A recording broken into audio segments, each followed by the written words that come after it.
The reading for this morning comes from Mark 13, verses 1 to 8 and verse 32 to 37. Hear the word of the Lord. As Jesus was leaving the temple that day, one of his disciples said, "Teacher, look at these magnificent buildings. Look at the impressive stones in the walls."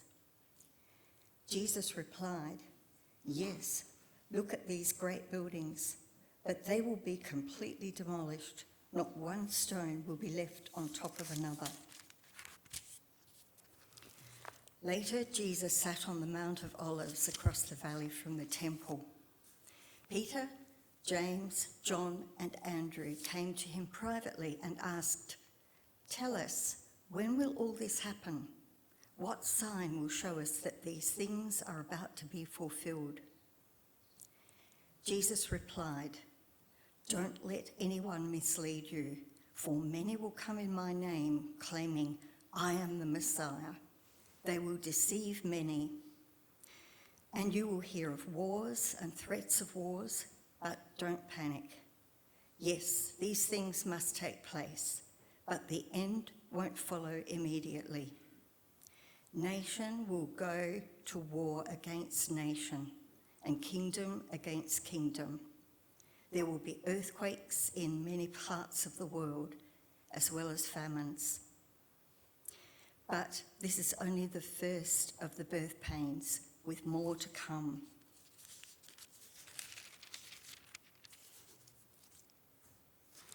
However, no one knows the day or hour when these things will happen, not even the angels in heaven or the Son himself. Only the Father knows. And since you don't know when that time will come, be on guard, stay alert. The coming of the Son of Man can be illustrated by the story of a man going on a long trip.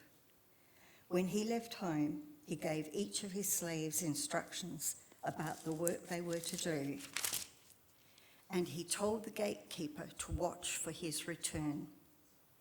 You too must keep watch, for you don't know when the master of the household will return, in the evening, at midnight, before dawn, or at daybreak. Don't let him find you sleeping when he arrives without warning. I say to you what I say to everyone, watch for him." This is the word of the Lord.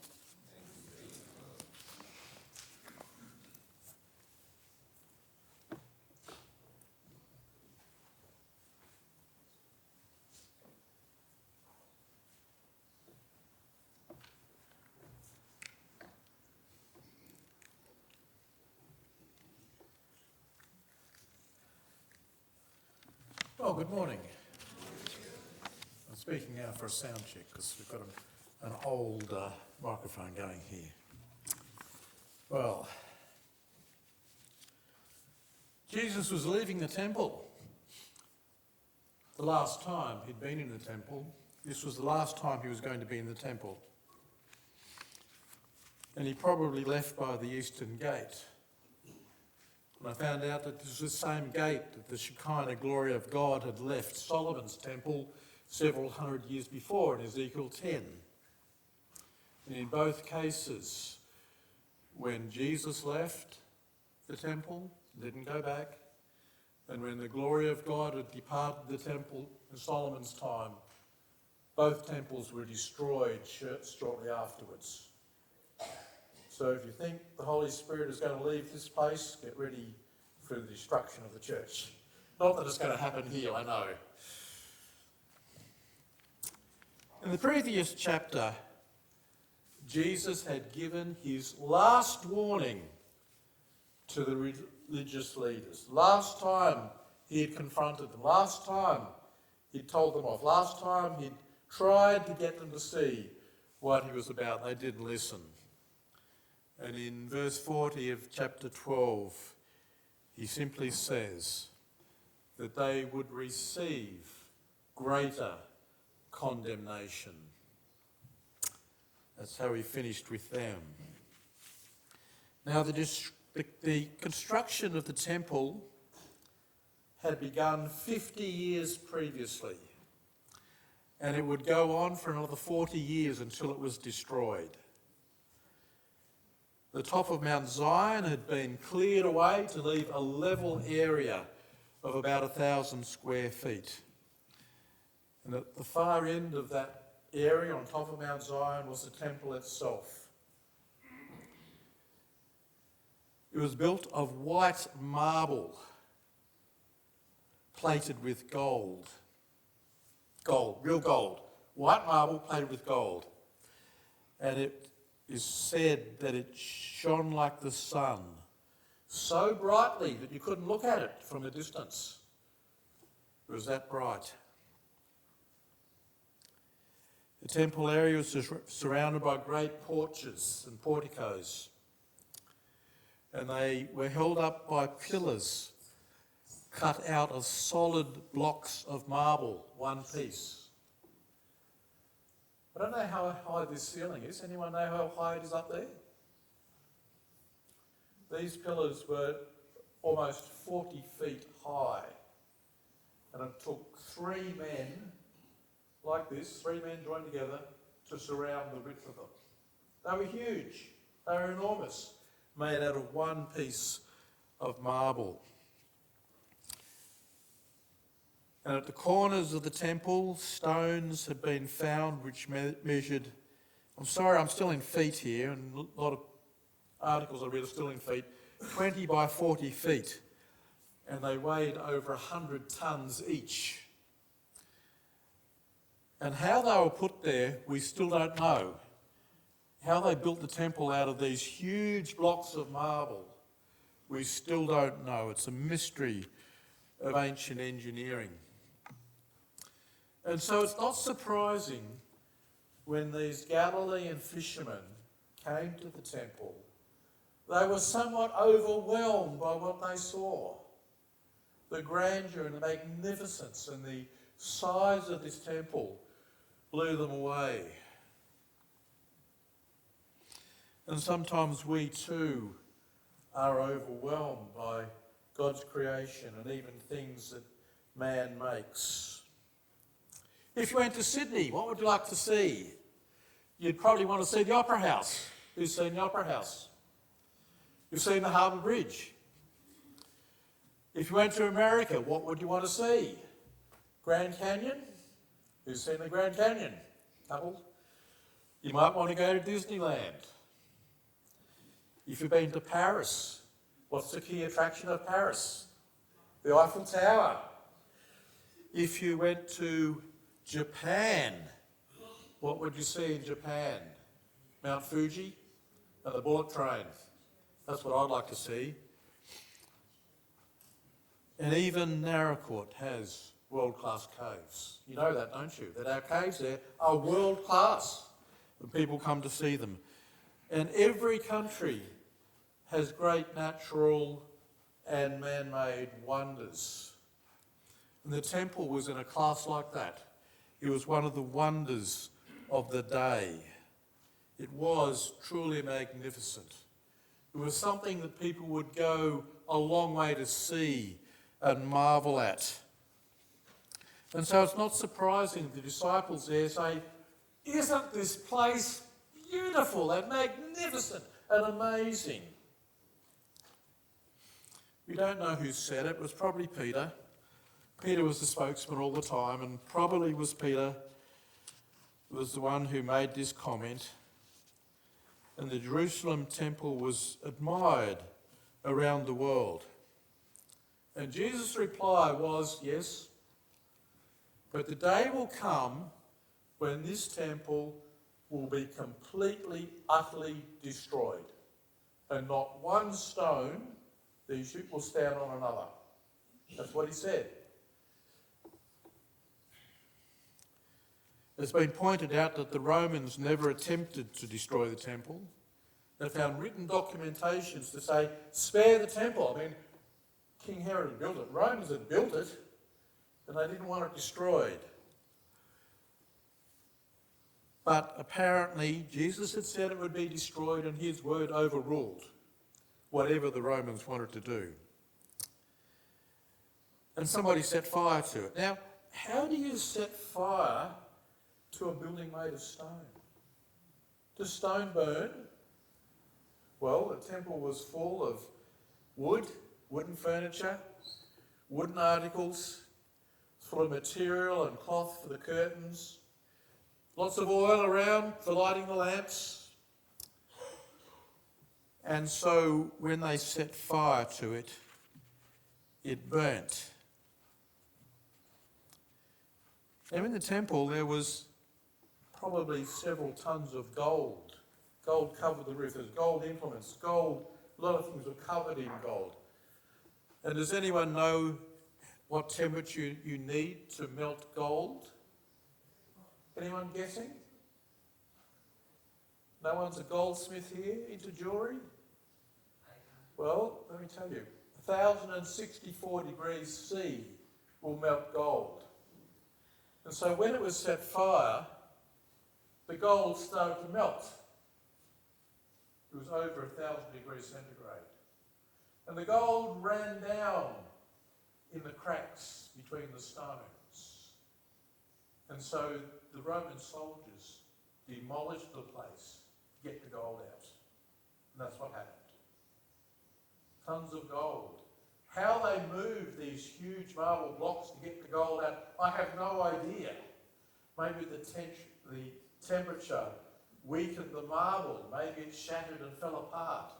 Anyway, they got the gold out, and so what was left was nothing. The temple was completely destroyed. That happened in AD 70.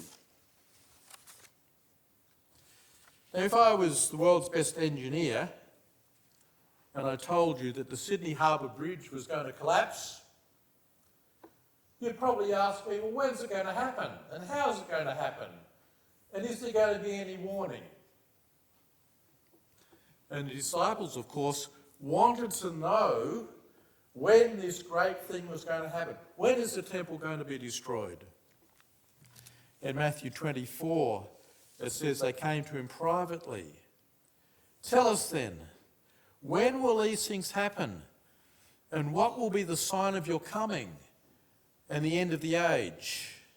Now Mark combines that into one question about all these things being fulfilled, because the Jewish nation and the discipled viewed the destruction of the temple and the end of the age as the same thing. They understood that when the Jewish religion and the temple was finished, then the Messianic age would come, where Jesus rules over all. They were not aware that in between the end of the temple and the return of Jesus, there would be the church age, because the church hadn't been formed yet. And they just thought, if the temple is destroyed and our religious is gone, Jesus will come and reign over us all as he promised he would. And they weren't aware that the church age would come in between.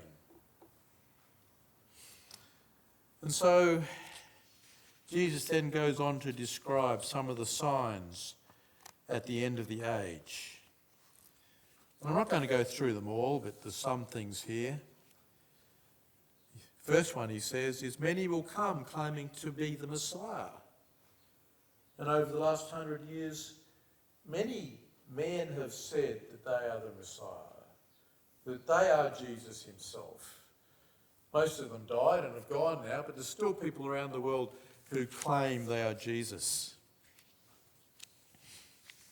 It says there'll be wars and rumours of war. And that's only a modern phenomena. I mean, there's always been wars. People have always been fighting against one another. But the analysis and the speculation and the presentation of it has only happened since we've had worldwide communications. It's a modern thing for people to talk about, will Russia invade Crimea or Ukraine? Will China take over? Yeah. We don't know whether it's going to happen or not, but there's rumours that it will. Some people say yes, some people say no. We don't really know. And that's the case today. There was a lot more rumours going round than there used to be. Earthquakes and famines. Well, there's always been earthquakes and famines, always. But are they more intense now? Are they more frequent? Probably. Persecutions, well, that's been going on a long time too. We have not yet experienced persecution to any extent. It goes on to some other things too. The sun and the moon will be darkened, the stars will fall from the heavens, the powers in the heavens will be shaken, and the Son of Man will come on the clouds. And there's other things as well about signs of the end. Then it says this interesting thing. No one knows the day or the hour. Nobody knows when Jesus will come back. And in the Jewish wedding, the groom and his father would visit the bride's house and make the arrangements and work out what the dowry would be. And then the groom would say to his future wife, I'm going away now to prepare a place for you. I don't know when I'm going to come back to get you. And he didn't know when he was coming back because his father had to agree. His father had to check out what he was making for his bride and say to his son, son, you can now go and get your bride. Exactly what Jesus said when he left. I'm going to prepare a place for you. I will come back and get you. Same as in the Jewish wedding.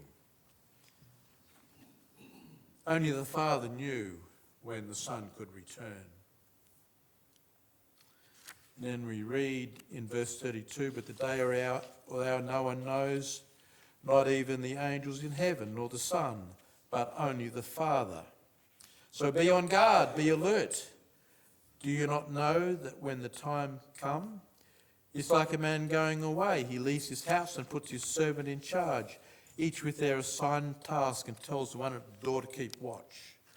Therefore keep watch, because you do not know when the owner of the house will come, evening or morning or midnight, or when the rooster crows or at dawn. If he comes suddenly, do not let him find you sleeping. What I say to you, I say to everyone, watch. If you went to your doctor with a problem and he said, I have bad news for you, you only have a month to live. Nothing we can do. You only have 1 month to live. Would that change your priorities at all? Would it change your behaviour at all? People would tell you, yes, you need to put your affairs in order. And in the same way, when Jesus talked about the end of the world, he always gave his disciples the same advice. Get ready for it now, before the time comes. And Jesus did not give us these signs of coming judgment and coming return so that we could chart the future, but to exhort us and instruct us to practice what has been described as perpetual preparedness, to always be ready, to always be looking for his coming, for always to be ready for him to come at any moment without hesitation.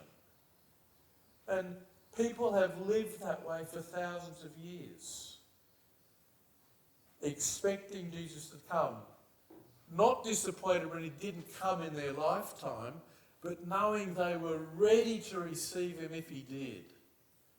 And that's why we need to be ready.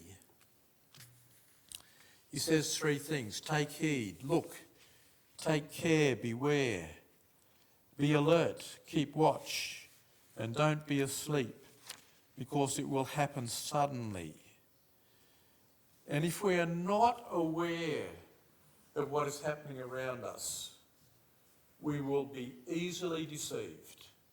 We will be led astray. we will accept things which are not true. Now, I googled signs of his coming, and some sites said 5 signs of his coming, some said 7, some said 14, and the most I found was 43 signs of the Lord's return. And I can't list off 43 signs of his coming, but I can list off a few. How many can you list off? How many can you list off which are signs of the return of Jesus? 2, 3, 5, 10? I'll leave that with you. Many signs tell us the Lord's return is near, and not just things in the Bible. Scientists, commentators of all sorts tell us the end is near. So are you taking heed? Are you staying alert? Or are you busy sleeping? There used to be people who said, millennium? I'm a pan-millennialist. It'll all pan out on the end. And I've heard people say, you don't have to worry about these things. God will sort it out. Don't worry about it. But God tells us to be alert, be ready, be prepared, think about it, pray about it, read about it. Who's heard of David Jeremiah? Oh, I thought more people have heard of David Jeremiah. He's written this book called The Book of Signs. Recent book. 31 undeniable prophecies of the apocalypse. You can't have it because I'm still reading it. Got some good stuff in it. So that's the answer the disciples got when he said, when is this temple going to be destroyed? He went on to talk about what can happen at the end of the age, which is fast approaching. Don't be asleep. Stay alert. Be aware of what's going on around you.